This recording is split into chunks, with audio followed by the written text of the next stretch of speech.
Hello friends, நம்ம favourite சீரியல்லாம் அடுத்து என்ன சுவாரஸ்யமாக நடக்குது அப்படின்னு சொல்லிட்டு பார்க்குறீங்களா?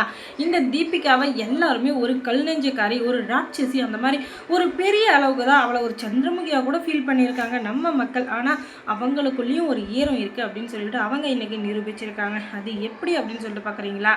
இவங்க தீபக் மல்லிகிட்டையும் விஜய்கிட்டையும் உண்மையை சொல்லிட்டு இருந்தார் இல்லையா? அதுக்கு பின்னாடி இவங்க ஒரு சொல்லாத உண்மை, ஒரு ரகசியம் அது இருக்குது. அது எல்லாத்தையுமே அவங்க மறைச்சிட்டாங்க அப்படின்னு சொல்லிட்டு தான் இவங்க சொல்கிறாங்க. அவங்க கரெக்டாக அந்த உண்மையை சொல்கிற நேரத்தில் இவங்க உள்ளே சபாஷ் தீபக், சபாஷ், நீங்கள் எல்லாத்தையும் சொன்னீங்க, ஆனால் ஒரு முழுசாக ஒரு உண்மையை எப்படி முழுங்கிட்டீங்க, அதை மறைச்சிட்டிங்கன்னே சொல்லலாம். அது என்ன அப்படின்னு சொல்லிட்டு தானே பார்க்குறீங்க?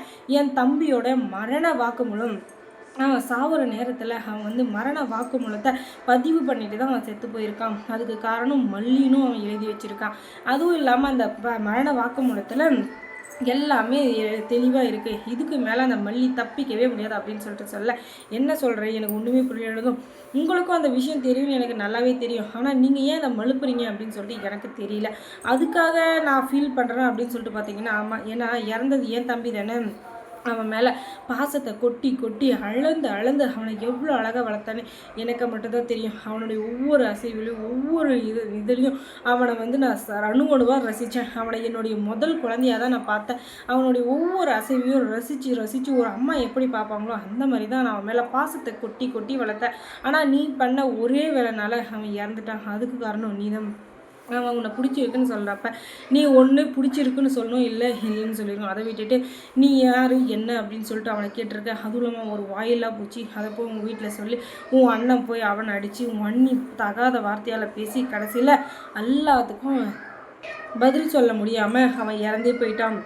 அதை பற்றி என்கிட்ட கூட ஒரு வார்த்தை கூட சொல்ல. அவனுடைய அந்த கடைசி பதிவை பார்த்ததுக்கப்புறம் தான் நானே மனசை இலகி, அவன் இப்படி ஒரு கஷ்டப்பட்டிருக்கானே, அவன் இறந்து போகிறதுக்கு காரணமான உன்னை சும்மாவே விடக்கூடாதுன்னு சொல்லிட்டு நானும் இத்தனை வருஷமாக போராடி எந்தெந்த ஊர்லேயும் வேலை பார்த்தேன். கடைசியில் உன்னை இந்த ஊரில் பார்ப்பேன் அப்படின்னு சொல்லிட்டு நான் நினச்சி கூட பார்க்கல.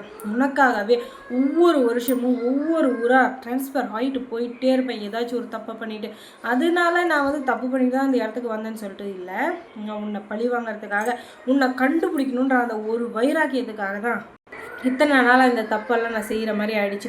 ஆனால் இதுக்கு மேலே உன்னை விட்டுருவேன்னு நினைக்காத. சாதாரணமாக நான் விடவும் மாட்டேன். ஏன்னா என் தம்பியோடைய ஒரு மரணத்துக்கு நீ காரணமாயிட்ட, அது எனக்கு நல்லாவே தெரியும். இதுக்கு மேலே உன்னை சும்மா விட மாட்டேன். உன்னை பழி வாங்காமல் நான் விடவே மாட்டேன் அப்படின்னு சொல்லிட்டு கதறி வந்துட்டுருக்காங்க. உடனே தீபக் வந்துட்டு, தயவு செஞ்சு அழாத தீபிகா, நீ வளர்றதுனால எந்த ஒரு இதுவும் வரப்போகிறதில்ல. இறந்து போனவங்க தம்பியும் திரும்ப வரப்போகிறதில்ல. நம்ம உயிரோடு இருக்கிறவங்களும் நம்ம பார்க்கணும். எத்தனை நாளைக்கு தான் அதே நினச்சிட்டு இருக்கிறது?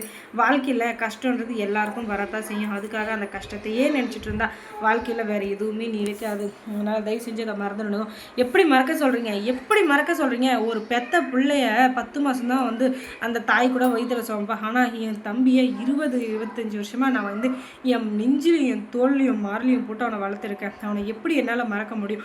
அவன் இறந்ததுக்கு முழு காரணம் இவ தான். இவளை நான் சும்மாவே விட மாட்டேன் அப்படின்னு சொல்லிட்டு பயங்கரமாக பேசிகிட்டு இருக்காங்க. உடனே, மேடம் தயவு செஞ்சு என்னை மன்னிச்சிருங்க. நான் என் அண்ணனுடைய வீட்டில் இருந்தேன். என் அண்ணன் ரொம்பவே கஷ்டத்தில் இருந்தார்.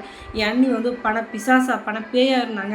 அவங்களுக்கு நடுவில் மாட்டிக்கிட்டு காதல் கத்திரிக்காய் இதெல்லாம் நான் பார்த்துருந்தேன்னா கடைசியில் என் தம்பி என் தங்கச்சியும் நடு தெருவில் இருப்பாங்க.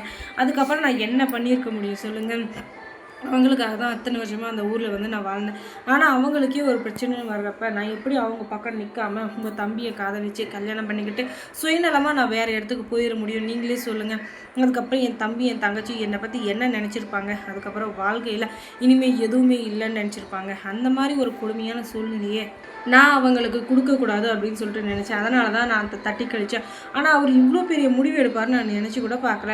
ஏன்னா ஒரு வயசில் ஒரு சிலருக்கு வர்றது காதல் அப்படின்னு சொல்ல முடியாது. அது ஒரு இன்ஃபேக்சுவேஷன், அது ஒரு அட்ராக்ஷன் அப்படின்னு சொல்லிட்டு எத்தனையோ விதமான பேர் வச்சுக்கிட்டே போகலாம். ஆனால் உண்மையான அன்புங்கிறது 50 வருஷம் இல்லை, 100 வருஷம் ஆனாலும் அந்த காதல் அப்படியே இருக்கும். அதை தேடி அதுக்கான முயற்சி எடுத்து அதை போய் நம்ம அடையிறோம் பார்த்தீங்களா? அதுதான் உண்மையான காதல். அந்த காதலை உங்கள் தம்பி உண்மையிலே வச்சுருந்தா அவர் எனக்காக வெயிட் பண்ணியிருப்பார். அதை விட்டுட்டு இந்த மாதிரி கோலத்தனமாக முடிவு எடுத்திருக்க மாட்டாரு அப்படின்னு சொல்லிட்டு மல்லி சொல்ல, நீ வந்து எனக்கு அட்வைஸ் பண்ணுறியா? ஒரு கொலையும் பண்ணிவிட்டு நீ சொல்கிற இதையும் நான் ஏற்றுக்கணுமா? முடியாதடி, முடியவே முடியாது, உன்னை நான் கொல்லாம விட மாட்டேன்னு சொல்லிட்டு மறுபடியும் வேதாளம் முருங்கை மரம் ஏறிடுச்சு. அதுக்கப்புறம் மல்லி சீரியலில் என்ன சுவாரஸ்யமாக நடக்க போகுதுன்னு நீங்கள் தெரிஞ்சுக்கணுன்னா நம்ம சேனலை சப்ஸ்கிரைப் பண்ணுங்கள். தேங்க்ஸ் ஃபார் வாட்சிங்.